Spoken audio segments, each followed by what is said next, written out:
Hey everyone, in this video, I'll show you how to create three-dimensional designs in Spline.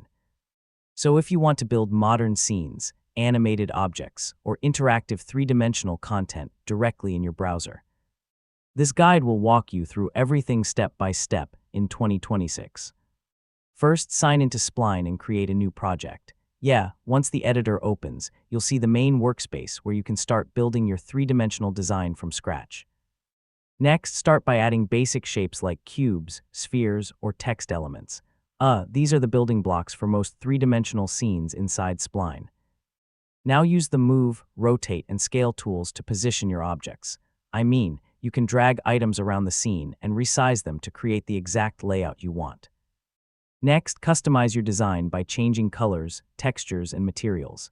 This is where your project really starts to look polished and professional. Now add lighting to improve the overall look of your scene. Proper lighting can completely change the mood and make your three-dimensional designs feel more realistic. You can also animate your objects using Spline's animation tools. You can create smooth rotations, hover effects, or moving camera shots to make the scene more dynamic. Once your design is finished, click Export or Share to publish it online. You can embed your three-dimensional scene into websites, portfolios, or presentations, and that's basically it. You now know how to create three-dimensional designs in Spline in 2026.